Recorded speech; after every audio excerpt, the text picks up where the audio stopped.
All right, everyone, welcome back to the Deep Dive Discog host, Marcus. And today I am joined by three-fourths of the band ITUS, a doom metal band from Toronto, whom all of which I know on a personal level. So, how about we all introduce ourselves? Who do we got here? We got Victor on vocals in the top left corner. Beneath, Rainier Victor. Rainier Victor. That's actually way cooler. No, I just always call you Like a Victor. title. So. We got Vince on drums on the bottom left. What up? And then we got guitar player extraordinaire Brandon Lucking on the right, bottom right. Yeah. So thank you for joining me tonight, fellas. You guys have a new release coming out called Sturgeon. Is that right? Yep. Yes, sir. When does that drop? June So, 29th. Not all Yeah. at once now. Come on. Yeah. So we got June 29th. We got this new single, this new video coming out. So let's just talk about that for a minute. Are you guys doing an EP, or are you guys going to do just straight up singles? What's the plan for ITUS going forward? Vince? Yeah, so before I joined the band, Brandon and Rainier released Primordial, and I think after I joined, we wanted to switch up our strategy a little bit. So we have been compiling a bunch of material together, Sturgeon being the first of this newer type of ITUS sound that we're going for. And I guess I could say this. We have two other songs fully recorded, and we just filmed the music video for another one, and we kind of have a music video for the other one. So Sturgeon is kind of the first in this lineup of material that we hope to release as singles, because we found that that's sort of where the market has been heading. So we're going to try to take advantage of that, and we'll see how it goes. That being said, these songs kind of all go together in some ways. So we haven't really established yet if this will be packaged together as an EP. That's kind of sort of like Rough idea in the future. yeah, but we're kind of just sticking to our single strategy at the moment. That's what I like about it, though, is like there's like this weird fly by night kind of mentality where like the chips may fall however they do, and that's just what it is. But yeah, I think that's really awesome that you guys are adapting with the times, because I know like doom metal can be a little bit more how should we say, conservative, like with their release strategies and stuff like that. And I'm actually not a doom metal guy like at all, quite frankly. But what I like about ITUS is that you guys are really good at getting to like the fucking point. What I really like about your guys' band, and particularly, like, don't get me wrong, I like Primordial. I think it's a great EP. I, however, love Sturgeon, and I know you guys well enough to know that the next stuff is going to be like, keep on one-upping yourselves. What I like about Sturgeon is there's a really strong sense of forward momentum, and that's what I like about your guys' interpretation of like doom metal. Like, what kind of goes into that? What's your guys' influence when you are writing new material? What? Let Brandon go. Yeah. Well, I definitely take a lot more unorthodox approach. I don't ever sit down and be like, we're gonna record a song today. We're gonna write a song today. Like, no. Everything just kind of comes off the cuff. Just kind of make it up as I go. So just fat riffs and bong hits, bud. Yeah, pretty much. In which order? Primordial was a little different. Bong hits and fat riffs. So was Primordial more of like fat riffs then bong riffs? Wait, bong riffs? Primordial was a little different, right? Primordial was kind of like some older songs and some newer like feels that we were playing with when we just started this thing. Yeah. And Brandon kind of pulled some of his past into his writing, so it's really dark. We had two of the songs were older songs that I wrote that was like not for anything. They're just kind of on the back burner, and then we decided we were gonna do something like, whether it be like a new band or like just write music for the sake of writing some music. And then I came up with Primordial and Question Everything just kind of one night, tracked it all out, and then yeah, we went and hung out with Luke, recorded some music, and decided, yeah, let's keep going with it. And then we finished up that EP. We wrote the last song up north at the cottage. Sturgeon's a little different though. Sturgeon we wrote like in like a day, and it was really organic. But we can also, you know. Yeah, like we just kind of sat down and came up with riffs. We didn't like set out to make a structure, you know what I mean? Like it's not like we have to do this, then this, then this. This is kind of like what naturally flowed throughout the song. Yeah. And then I took Brandon's demos and I recorded drums in our studio space, and then we went to Luke, and then it went through Luke. It went through another iteration, and then it just became eventually what it is now. And sort of to comment on what you were asking about earlier about our sort of style of doom metal, I really liked Primordial. The only thing that I wanted to see from Primordial going forward and from ITUS was to combine like a modern metal sound mix wise with that like doom sound, and maybe just make it slightly heavier and add that more sludgy type feeling. So Sturgeon is definitely has that modern fusion metal sound. Yeah, that fusion of the great, new and the old.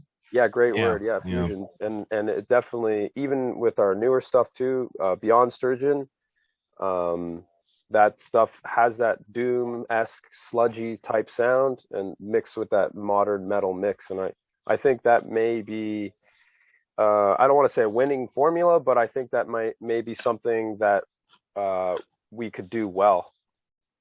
Works with us so far. We're kind of able to, at least in our short-sighted perception, feel original, you know. Well, that's the thing too, is like maybe it is a winning formula though, because if it wins me over, then it's probably not bad. Like I consider myself to have like, you know, decent enough taste. So like, I wouldn't steer you guys wrong. You know, one thing I noticed about Sturgeon that I thought was cool was like you had Dexter Forbes, who was the director. He also did the guitar solo on the track, and he brought like in this really modern kind of, you know, element to it. So for those who don't know who are watching, Dexter, he's kind of like the guitar player songwriter of a band called Apogean. They're like in a Toronto technical death metal band. He did a guest solo on this track, and so he has a very call it Apogean. It's actually a person. Okay, I never knew that because I've never heard it like said out loud. So it's like it's a weird one, but I think it's Apogean. Yeah, no. Yeah. So let's say it's Apogean for all intents and purposes. But yeah, like so he's a very like contemporary style guitar player. So he throws that on top of your guys' riffs, and I thought that was like a really cool contrast, like how that came out. Yeah, it kind of goes back. What's that? He's featuring a solo on it. Yeah, and it was an awesome moment for sure. And it's like it kind of goes back to what Vince was saying about like you're combining the more of contemporary metal sound thrown into the doom metal context. That has like a little bit more of an edge to it. Because that's something I kind of like noticed is that like when you have doom metal, there tends to be a very, you know, like set in stone like way of doing things, and you know there is a bit of like a gatekeeperism kind of like about that, like how doom metal should or shouldn't be made kind of thing. But you guys are so bold that you just said like fuck it, like it just kind of is what it is. I think that's like cooler, and I think that does actually kind of make it more accessible because doom is kind of hard to digest for some metal listeners. Like even myself, like I've heard some weird shit in my time, but like so I'm just not down to hear like doom metal, you know. I've had multiple people in the scene around us in other bands tell me before they none of them have seen us live, right? But they a lot of them tell me, dude, I can't handle how slow it is. And yeah, I'm the same way though. You know what's funny? It's way harder to play slow than it is to play fast after you're used to playing fast. You know what I mean? It's like a totally different mindset. Yes. Brandon feels it the worst. But I remember doing the vocals on that stuff, and I was like, yeah, this is a weird new thing because we're used to higher BPM and all that, so it takes more focus during recording, I would say. That's my opinion. Because you want to be tight too. Like there's so much Yes. more space between each individual note, and like Yeah. that's the thing, because like, you know, as a musician myself, I tend to play, you know, faster stuff. And yeah, when I go to the really slow tempos, like when I was in jazz school and I used to play ballads, when I was playing like bebop tunes at like 200, I was like, okay, like, you know, I got this. But then when it's like drop it down to like 40 BPM and it's like we're not swinging, man, this isn't good. Like, There's so much space to make mistakes. And Yeah. like, especially because we do so much where it's like a long drawn out section where it's like like, so you have that big ring out. Like if everybody's not hitting on that drop, it's so noticeable, and it's like you weren't supposed to play there. dude, it needs to be tight or else it just doesn't fly sometimes, you know? Yeah. Like with the like fast stuff, like you have so much going on at the same time that there's a lot more that can be missed live, that where people won't notice oh, you did that wrong, but it still was sounding all right. But it's when you have that, like that, when things are supposed to drop and line in perfectly, it's like, oh yeah, that happened. Yeah. And you guys are also working with Luke Chiazon, and he's a Toronto producer. And like, yeah, dude, the guy does awesome work for those who aren't aware of his stuff. Yep. He's also I me and him talk music once in a while, and I love this guy's philosophy. So I know he's like busting your chops pretty hard. Like he wants like some good ass takes. Like, he's not letting the bad stuff in, you know, like no, there's no he knows fucking his stuff. chance. Yeah. I credit him with helping me become a better vocalist over the years. We've worked with him so much, right? He's been huge for us. Luke's basically the fifth member of ITUS. Yeah. We joke about like getting him to join the band sometimes. he's like the Will George Putney. Martin of the Beatles. Yeah. He's the Will Putney of our Fit for an Autopsy. Yeah, that's exactly it. Yeah. If he's gonna put his name on it, you know, there has to be a certain quality that's gonna leave his studio, you know. So and I know that Rainier and Brandon appreciate that alongside myself. So it's definitely a good match. Absolutely, yeah.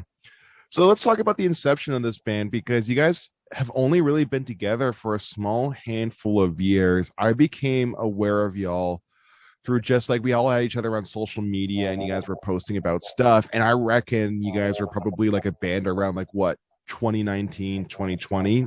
Are you guys like a COVID band or a little bit before that? Okay. Somewhat. Yeah. Our Primordial dropped on March 13th, Friday the 13th in 2020. So like right as soon as COVID hit, we hit, and we were like, oh shit, this is yeah. That was inopportune. Not ideal. We've been playing in bands together for quite some time, and I was out of the country, and it was always kind of unspoken that I would play drums. I had some things I needed to take care of. Yeah. And then I was really proud of Rainier and Brandon because in the previous band we played in, we had some issues, and then I wanted to come in and sort of clean it up. And they took everything that you know that I was, you know, gung ho about in that previous band. They took everything, and then they just were like, "Yo, we hired this drummer for the States. We got this the black metal dude. I can't remember his name, that does all the logos. Christoph Zapado. Yeah, and then I'm like, no way, man, this is amazing. And I was just like super stoked that they were doing everything the way that I pictured it for the previous band, the way that we should, you know, the way you kind of taught us. Yeah, I didn't want to frame it that way. I didn't want to frame it that way. I just no, it's partly true. It's partly true. Yeah, in some senses, but like in the previous band, it's like, you know, it's not like I could have done what we were trying to do without you guys, right? And then it was just really cool to see them, you know, do this thing, and then you know, and then I was like, yeah, dude, like, let's do this. And then that's kind of like where we are now. So if I may pry for a minute, what I'm Sure. gathering from this recent little discussion we had here is that Vince, you're like the undisclosed brain of the band in some way. Like you're kind of like running the show from the shadows. Yes and no. Rainier does a lot. I just from playing in previous groups that were doing okay, you know, I just kind of take what I learned from there, and then we've sort of, you know, being friends for so long, we know how we operate, and I don't think I necessarily play a lead role. I'm just you know, somewhat maybe savvy when it comes to this stuff, and then Rainier, you know, really has taken this like lead role, like organizing all this stuff and make sure we stay on track. Brandon is just a riff machine. He's got all these amazing riffs, you know. He just needs someone to like put them together, you know. Maybe that's me, you know. So yeah. No, man, that's like such an important part of it too, because like I think especially on more of a local level, the demise of, I don't know, let's say 85% of all musicianship is like commerce. And if a band has a really bad commerce plan, i.e. no plan whatsoever, then you already fucking lost the battle, right? I think it's really important to keep like that ship afloat. Yeah, pretty much. Oh, yeah. Sorry, Yeah, a little money is pop-up came always on my there. computer that kind of like distracted me. Sorry, yeah. I saw that the TV was like flashing, and I was like, "Oh shit!" No, I was Yeah. digging the background. I was digging it. yeah, like the Netflix like thing going. Yeah. No, I I think brands agree like about this the go. money. I Yeah. agree about the money aspect. It's a challenge for every band. A lot of bands kind of, you know, they have funding from some source early on, and it helps them, but there's still a lot of work behind it, even if you have the money, right? So yeah, we all work day jobs, and we all have gone to college and school and everything. We're trying to do this. We're not trying to necessarily make money with it, but it'd be cool to see it kind of make its own, you know, way. Somehow we sell enough merch and all that to make it go, all that. Well, I think the commerce part isn't so much about whether or not you make money or break even or what, like, you know, if you're in the red or in the black. It's more so that did I focus enough attention onto getting people to actually listen to what I created?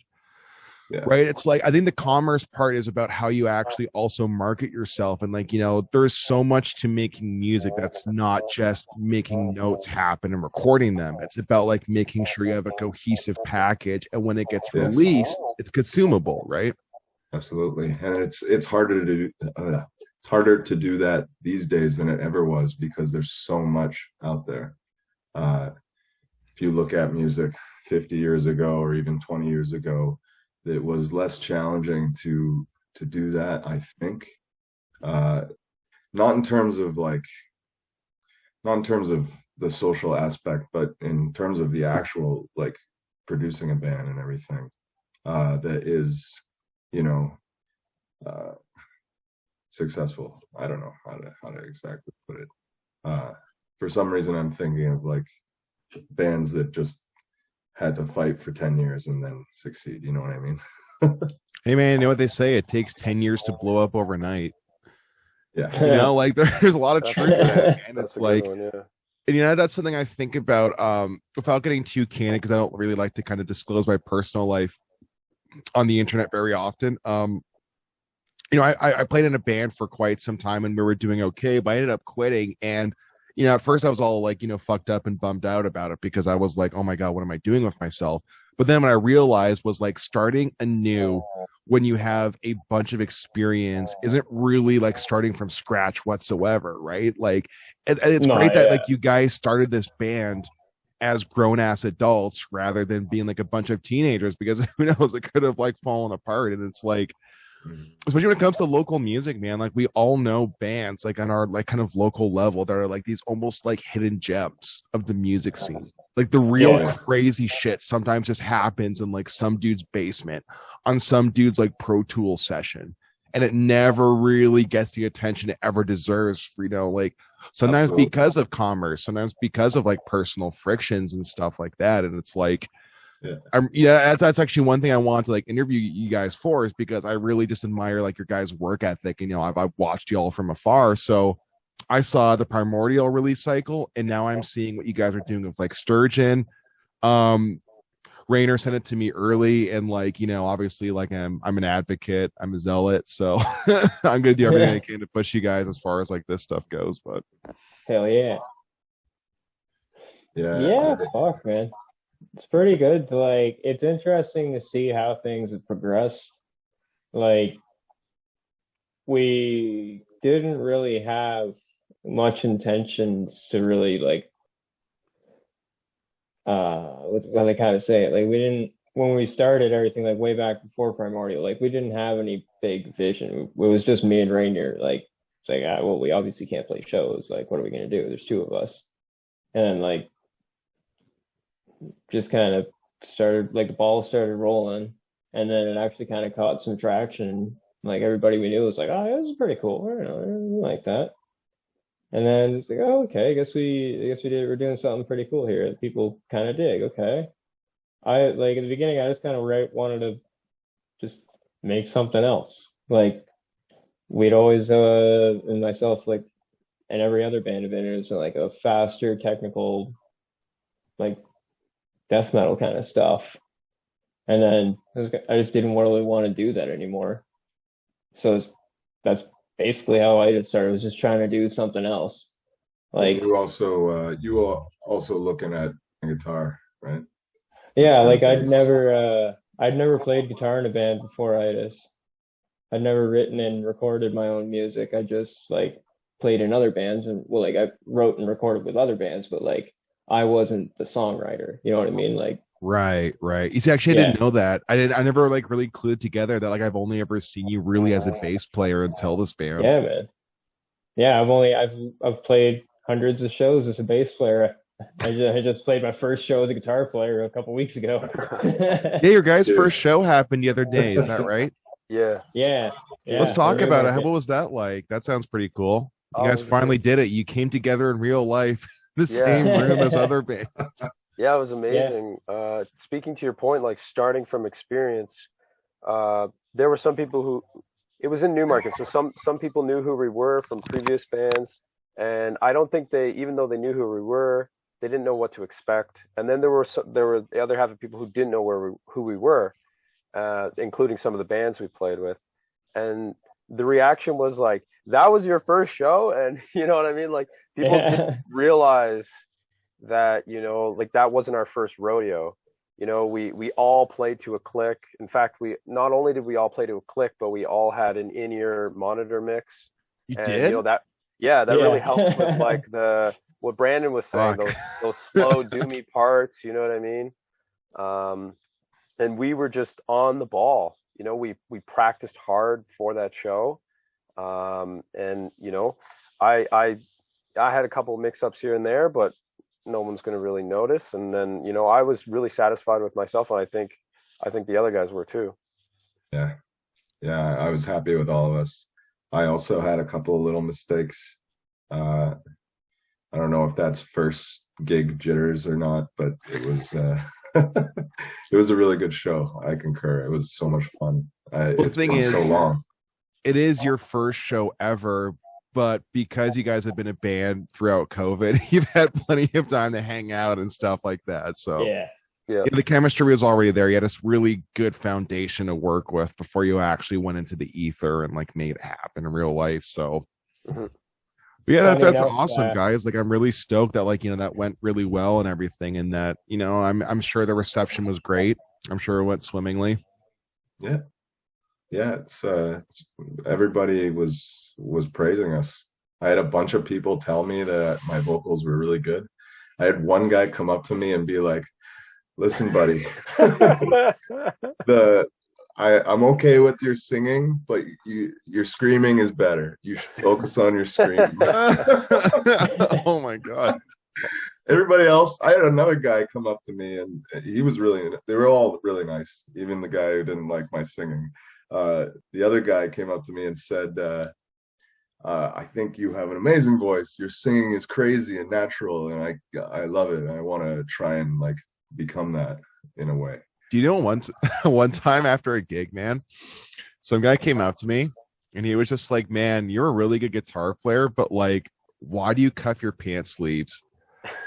And I was so dumbfounded, and he really insulted my shoes. I'm not gonna quote what he said because he used an inappropriate word to describe my fashion choice, and I was like so taken aback. I wanted to die. It sucked. I think my pants are cuffed right now. Yeah, they are. Yeah, dude, I'm fucking. You're both nerds. It's not super common, but I've seen it and I've done it. Oh, yo, Hey, look, man, Marcus. Yeah, I forgot to mention something earlier.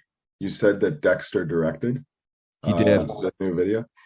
Technically, he was cinematographer on it, but he would tell you that John Espazo and I directed. My mistake. You're right. I would tell you that all three of us directed, and even the other guys kind of chipped in a bit here and there with their notes and their ideas.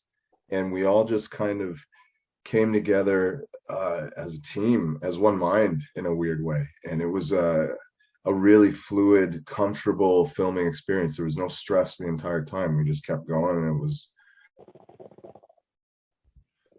Technical difficulties, my bad. Rainer brought up a very excellent point. I did, however, get this wrong. I said that Dexter Forbes did direct the new music video.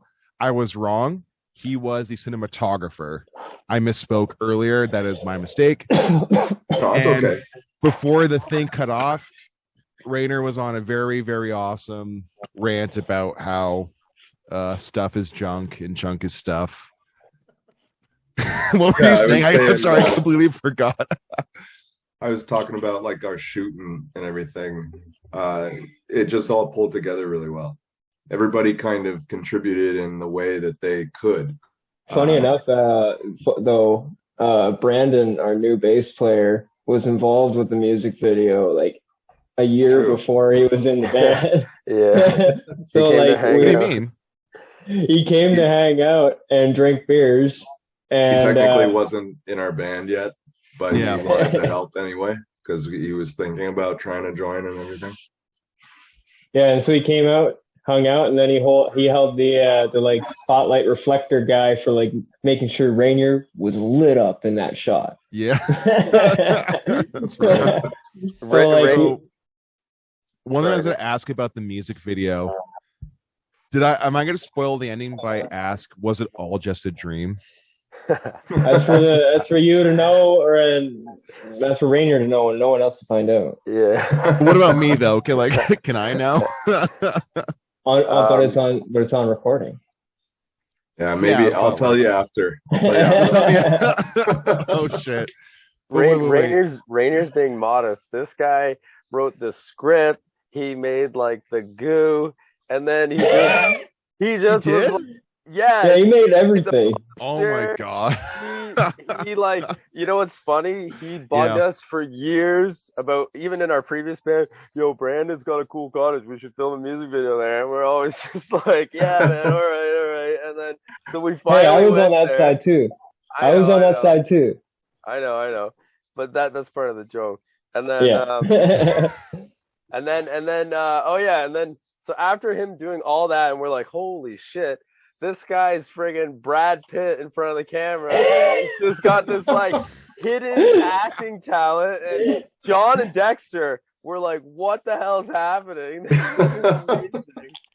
Well, it's actually funny, man. It's like Rainer was telling me that he went to film school, and that like blew my mind. Like we was like chatting like a week ago or whatever it was. I was like, what the fuck, man? Like, I mean, like, dude, I went to school for the arts too, so like I've also wasted my money in college. So like, get it? Big waste of money.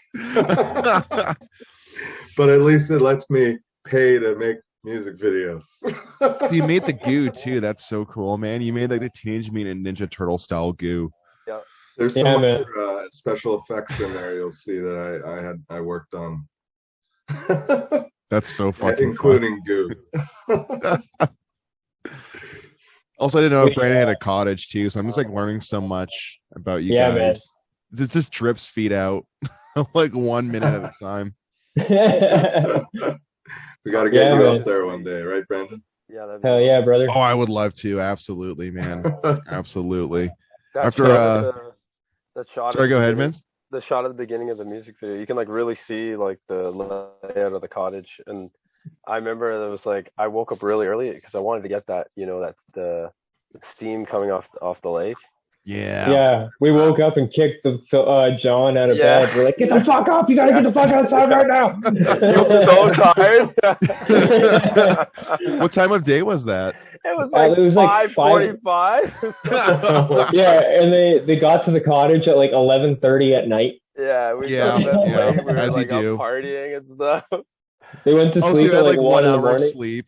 Yeah, and then we're like ripping the door open to the room that Dexter and John were staying. I'm like, we gotta get the fuck up, we gotta go outside. And then like, because I was like, man, we can get some cool shots with like all like we filmed it in September, so like just as the fall was starting, so like in the fall and in the spring, like you get all that crazy fog like rising off the lake because it gets so cold at night, and then all the sun starts hitting it in the morning.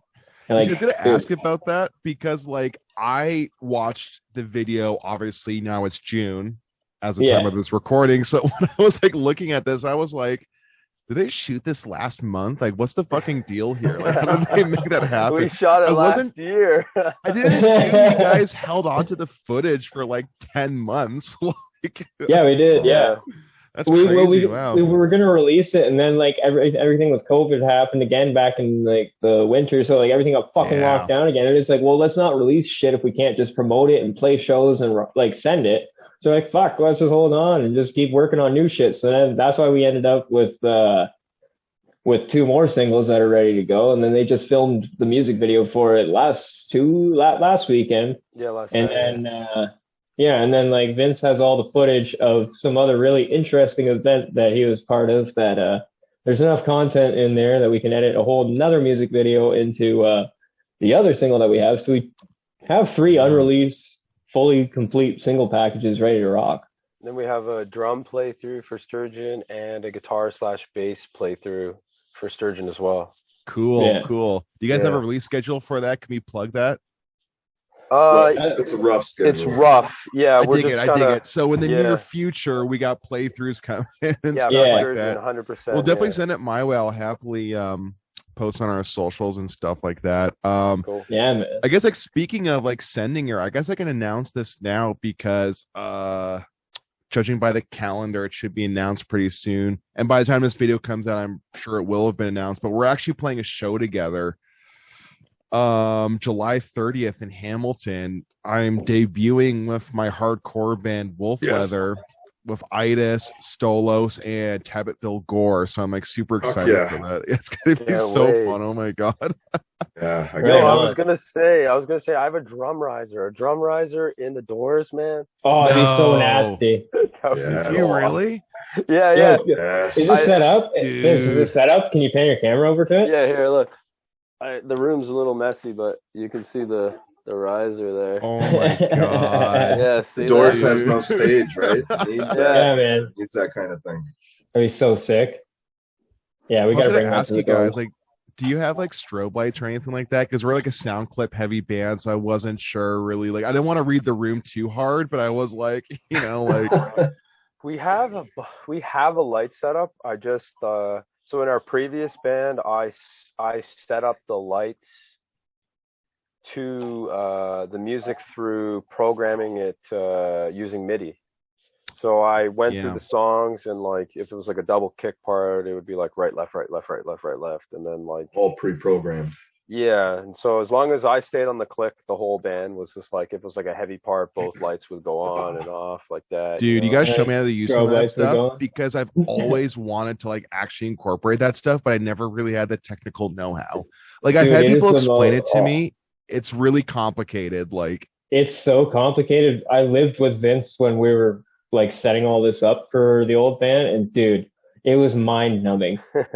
Like, and then like but then once it's all done, like it is the most psychedelic experience playing a show with a fucking programmed light show. It's like, Yeah. like especially when you're like playing really fast, heavy shit, and you got strobe lights going off, and you're like, Yeah. as you try to like, it's like, it's just mind shattering too. The lights become their own like part of the show, right? Yep. Yeah.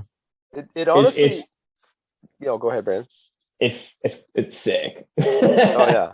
It on the surface it seems like it's like this esoteric thing, you know, that like, oh, I could never figure it out. But honestly, if I sat you down and I just showed you like, you know, the basic building blocks of it, it's kind of like you'd have an aha moment and just be like, oh, okay, I get it. But yeah, from like, you know, that looking in feeling, yeah, I know it's like, because I had to figure it out. Like no one showed me how to do it, and I was like scouring the internet for the longest time, and then I finally figured out how to do it. You know, I probably have to kind of relearn how to do it because it's been so long since I've done it. But Yeah. that's kind of like the long way to answer your question. Yeah, dude. I know this this like interview is kind of turned into like total like ass at this point, but it's like if we could like incorporate that into the show. Now it's like basically like a group meeting at this point. I don't even know what this is the kind of quality content you get from Deep Dive. Yeah. I like it, brother. man. I like This is fun. You know what's funny? It's like so me and Aaron, we're usually pretty punctual, like professional people for the most part, but man, like we had a whole week where we were just like so stressed out of our own personal lives. I just said fuck it. So we recorded like 5 or 6 episodes drunk as fuck. Not our best work, man. It was actually like I'm bad. about it.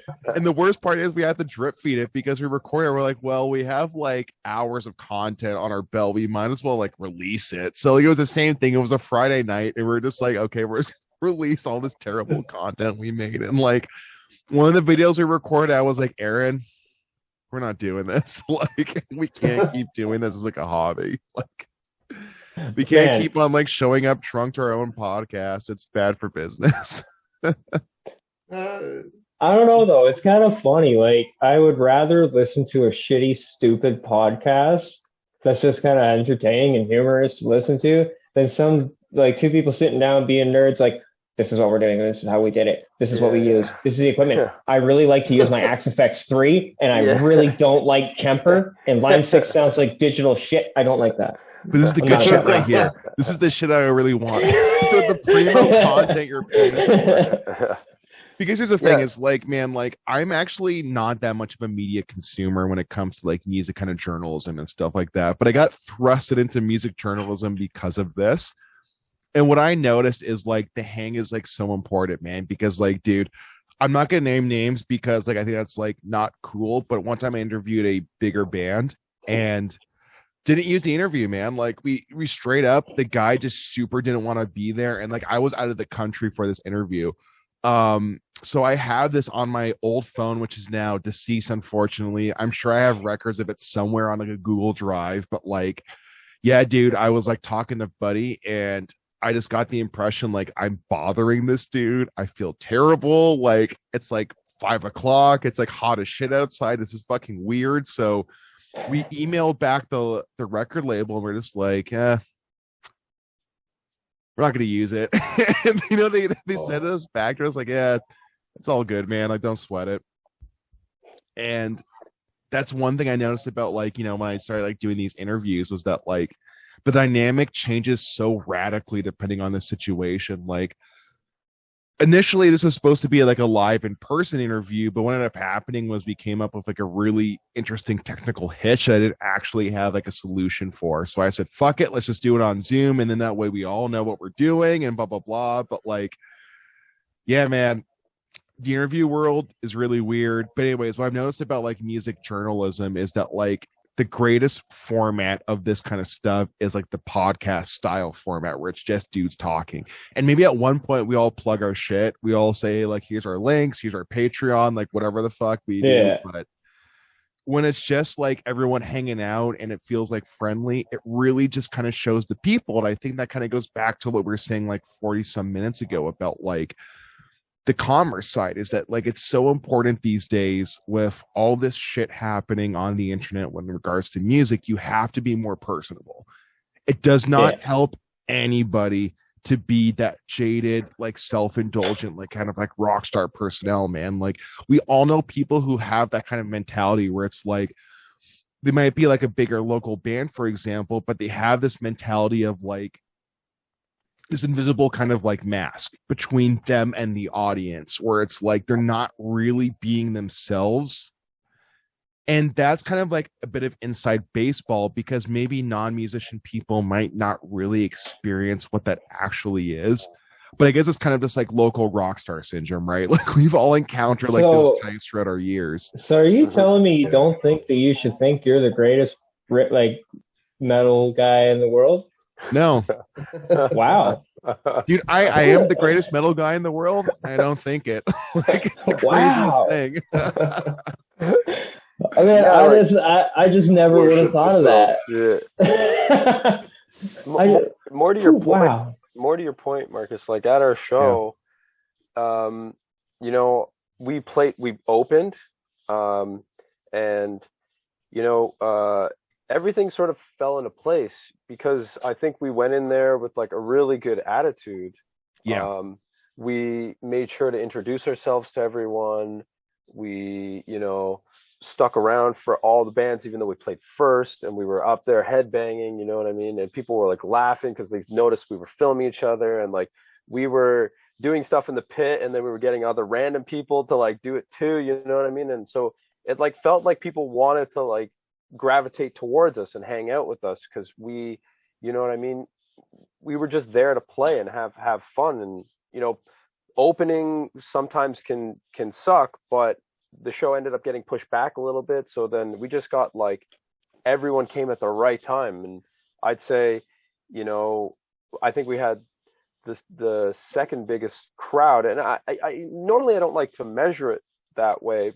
But I think just, you know, we were just there at the right time at the right place, and everyone was there and they were just digging what we were doing. And, you know, we didn't have to have this like big attitude. Yeah, you know, like, you know, this is my new band. And, you know, we would just play it and people were like, whoa, you know, like I did not expect that. You know, that's actually that's so important though, because I think about the philosophy of the arts a lot because I'm a fucking nerd.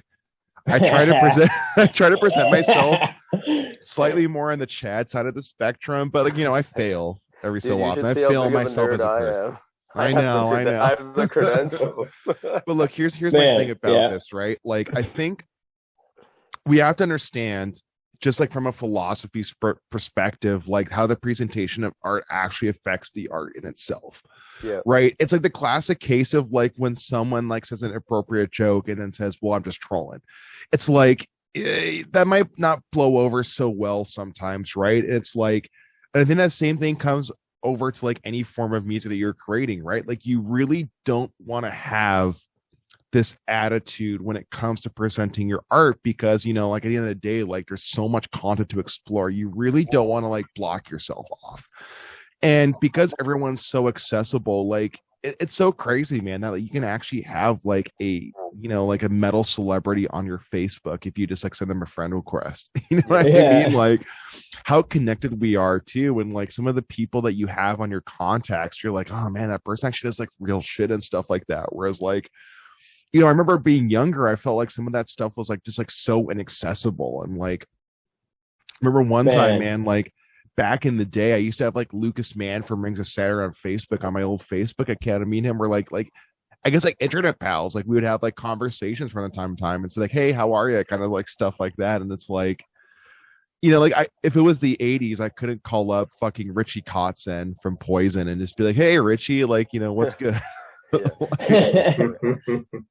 And it gets like so muddy these days, especially when it comes to the local scene, because the older you get, the more experience you get, you realize that people who are doing really cool stuff, they still kind of mingle in sometimes more of a local level. Sometimes sometimes you'll get like a producer who has a couple like, you know, banger singles that maybe went a little bit more viral, but they still like, you know, hang out with local bands and they still go to local shows and stuff like that. And like, you always hear rumors of like, you know, some bigger band from your area that just no longer goes to local shows after a certain point and stuff like that. And I don't really care what people do, quite frankly. If that's how you want to conduct yourself, then like, so be it. Like, I'm not really one to like hold judgment against that, but it's more so like a really interesting thing how it happens. And it's a kind of a side of music I don't really think it's talked about that often, like how people conduct themselves. And when we talk about musical conduct, we talk about professionalism, or like if a person has, done some really fucked up, heinous shit in their past, whatever, blah, blah, blah. But we don't really talk about just the little things that really are so, so, so important, man. Like, Brand of Sacrifice, one of my favorite contemporary bands from around our kind of general area, they played that show at the Hard Luck not that long ago. And a band of their size, you could probably argue, has no business playing the Hard Luck these days, because they're getting like super legit, really big tours. But the fact they did that kind of feels like, a move for the people, so to speak, right? And it's kind of rare to see that the more internet we get, because there is sometimes this invisible mask between the audience and the performers. But the performers have the opportunity these days to just take off that mask. Like, there's nothing stopping anyone from having these more candid kind of interviews, or like having someone do like more personalized kind of TikToks and streams and stuff like that. So I find that stuff like just like so vastly interesting. But we're kind of in the thick of it, because the internet and music journalism is kind of like clashing worlds sometimes. How people want to conduct themselves before, in some ways. I'm rambling. That's not the point. No. It's an evolving animal, the social media aspect to bands. It's like another, you've got to first you got to write the music, and then you have to record the music, and then you have to produce it and promote it, and make videos for it, and then you have to make a website. And then you have to, right? You need to run your Facebook, your Instagram, all your bullshit, your full link tree. Yeah. The way it is now. We're still figuring it out. We're doing okay, but we could always do better. And a lot of other bands are really killing it on that end, because a lot of people work really hard on this shit. It's just like, it's tough cookie to crack in general. But if you have good music to start with, or you have good passion with it, that's probably, going to help you a lot of the way. But yeah, the social media side is still confusing, still evolving. The other thing about it too is, I think it was the fellow from Linkin Park. He had like a kind of a Twitter rant about this recently. Oh yeah, I saw that. Excuse me. Mike Shinoda. Yeah, thank you. That was it. It was Mike. And he was basically saying that like, I'm distraught because I feel so many musicians are spending so much time focusing on being viral rather than actually composing songs. And he brought up a really good point.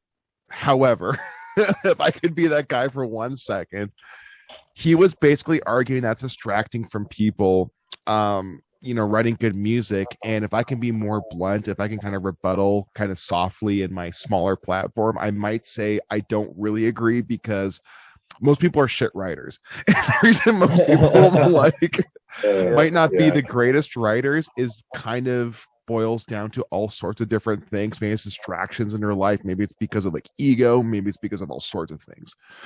I think he's on the money in the sense that like being a jack of all trades is very difficult, and it requires a very certain kind of person. It requires such an oddly specific person who has really good taste, really good patience, really good workability, really good personability, and then they so happen to write like sick riffs.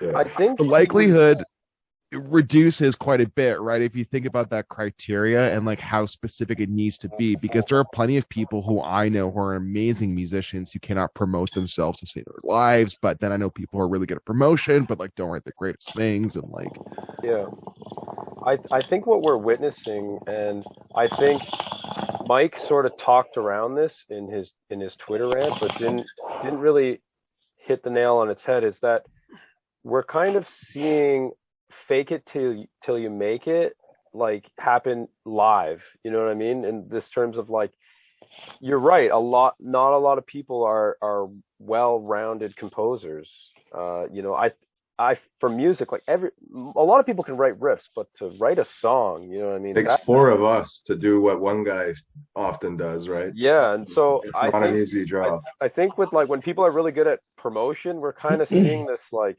fake it till you make it, like unfold. Like we normally wouldn't have access to that, right? Without social media and stuff, right? Because you know that's sort of behind closed doors. But now we're like that fourth wall has sort of been broken. And now you're seeing people kind of like, you know, that they're not good songwriters, but suddenly like their promotion ability is just, you know what I mean? And you like can't keep up with it. So I think, you know, he was definitely touching on some important aspects there. And I think, Marcus, I think it's okay that like, you know, you wanted to, you made valid criticisms as well, right? Yeah, to navigate this stuff, man. Like, I don't know. Holy moly. Yeah, I also try not to be a hater. Like, that's a huge philosophy I've had from the beginning of my internet journalism, whatever the fuck you want to call this endeavor I do. Being a hater is the most toxic thing ever. And, you know, without getting too candid, I've been through therapy. I've done, like, you know, my share of self-improvement. I think the ugliest thing a person can be is negative. And I think, especially when it comes to art, people trying earnestly or assumingly earnestly to express themselves, I never want to be that guy to tell someone that what you're doing is fucked. But sometimes what people do is actually kind of like fucked up. And it's like, I think whether or not that's like people being a victim to the fame monster and like them wanting to get clout in the weirdest kind of ways, or people just like are you dying, Rainer? No, I agree. I think this is hilarious. You're packing that bowl so awkwardly. It's because all my shit's over there, man, behind me. Yeah, it's sitting at a table. Yeah, I think the real picture of the matter is that like we're trying all so hard to navigate the same thing because we all want to be entrepreneurs, but like it's a little bit more complicated than that, because on top of being well-rounded and being a jack of all trades when it comes to media stuff, you also have to be good with your money. Like most people can't quite frankly afford a PR campaign. Like a PR campaign, for those who are uninitiated, if you're an independent band, might cost like, let's just say like, you know, 500, 600 USD, depending on what promoter you go with. Of course. And that's being generous, right? Per like month, if you're per month. yeah. Sometimes per month, sometimes it's like a flat fee. Depends on who you go with. And that's where it gets more complicated because, depending on what niche you're playing within, it might not best serve you to go with like a guy who specializes in hardcore punk if you're trying to put out like, you know, a Vakken festival style like metal band, right? Like, so like to kind of like touch on that, like yeah, we're doing that right now. Like I guess I realized in hindsight we didn't even mention like on June 29th, Sturgeon is being released by Circle Pit, right? By the Circle Pit. So they're posting it to their YouTube channel, their Facebook, all their social media. They are the exclusive release outlet, right? Yep. So they're dropping that. And, you know, obviously they're a paid promotion. You know, you hire them to push your content, right? And in like they have all their different like packages, like you can be promoted for this long, this extent, all that kind of deal. That's like, so we were working with Circle Pit for this. We worked with Asher, like John Asher for Asher Media Relations for the Primordial release and everything. And it's crazy to see how much of a difference that does make. Like the promotion and all that you can get behind yourself nowadays through social media is unreal. But if you're not running with the social media machine in a, like not a proper, but like a constant like motion type idea, you just disappear into the Facebook algorithm. Like if you're not consistently posting and keeping updates and keeping your audience involved and engaged, you just disappear and then no one sees you.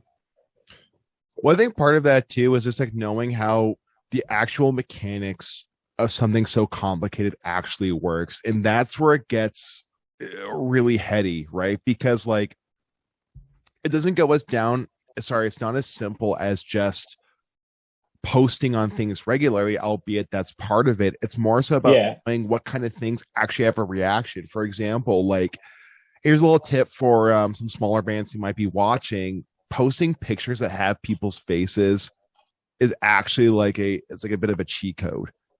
Like it absolutely is. Yeah, like if you want to like again break that barrier, because like there are so many times, man, like even on my personal Instagram, I'll post my photography and like not to toot my own horn, but like I taken some pretty okay pictures of like bands from like live situations, and it's like the pictures of me and my girlfriend get way more likes because it's like, you know, me being a real person with my like my lover, right? Yeah. Whereas when I'm posting pictures of me me shooting after the burial, there again, there's that invisible mask. It's not like me, Marcus, your boy, is like hanging out in front of the camera and like that's like our personal shared moment online.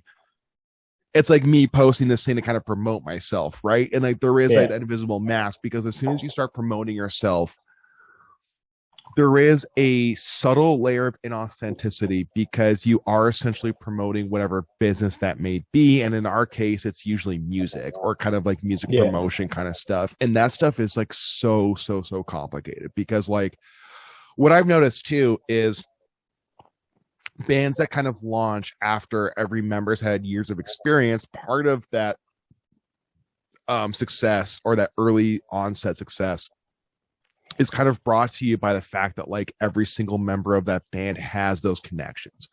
So like if we were all to drop a single together tomorrow, half of that initial viewing would be based on that goodwill that we earned from our previous projects. Yeah, that makes sense. But if you're just like some person starting out, like if you're like Joe Schmo from like, I don't know, like Cleveland, Ohio, starting like a metalcore band for the first time in your entire life, yeah, man, good luck to you, dude. That's fucking sucks. That might be a very challenging endeavor, so to speak. And I do not envy people who don't have like some of the privileges that like I might have or you guys might have. And that's something that we don't really talk about in music too often, is that there is some good grace, because I've witnessed bands like blow up overnight, and then I kind of research them. It turns out, Joe Schmo played with like X number of like really successful local bands. So it really was kind of like the cards drew in such a way. And then like, again, like no hating on that, but I think it's a really interesting observation of like what goes actually behind some of the music. And especially when we're talking about more of a local level, who does and who doesn't elevate to the next levels. And I feel like that's a really hard thing to talk about online, because you don't really want to throw shade. You don't really want to come off as like elitist, but like there are like musical marketing lessons that I think are super valuable. And I care about that stuff. Other people think that stuff's fucking boring and stupid, but like, you know, they can start for a podcast. How about that? You know what? It's not stupid, because it is always applicable, because those were experiences that you saw, that other people had. Everything, it's bound to happen again in, you know, almost any genre of music, including metal. So you know, it's just the way it is. People, there's certain, you know, a lot of our people who've seen our stuff or listened to us are our friends, right? Whereas, you know, we're putting our stuff out trying to reach a wider audience, right? You know, whatever happens is that experience at that time, right? And that's where you learn from it. So, well, fellas, I must depart. This is the part where I depart. We've been hanging out for quite a while now, and I have ran out of things to say. Fuck it. It's Friday. Let's all hang out with our loved ones, and you know, whatever the fuck, who cares anymore? Now brother. that like, sorry, say it again, Brandon. Hell yeah, brother. Thank you for the hell yeah, top corner, because of technical difficulties, their order got rearranged. We got Vince on drums in the top left corner. Bottom left, we have Brandon on guitar, and then below me we have Rainer Victor. I call him Victor because, like, you know, fuck his name, I guess. He's no. It's funny. My dad's Uh-oh. name is Rainier. No, Oh, you're gonna go on a His tangent. dad's name. Wait, are you No, like no. Rainier second? Yeah, he is actually. Yeah. Oh my god, that's so funny. Well, regardless, he does vocals, he does the screamies, he does the singies. Thank you so much, ITUS, for your time. It's been a pleasure, and I hope to see you all in the near future. Okay. Yeah. Find us Yeah, at man. ITUS. Yes, ITUS plug your social Doom medias, on, please. On everything. ITUS Doom. You'll find us there. In the link of this video, you will see social media links for Instagram, Facebook, YouTube. Yeah. I did some research. You're just a sharp cookie. Thank you. The You pleasure. flatter is me all so. ours, buddy. Yeah, thank you so much, Marcus. Ciao. Yeah, man. Peace.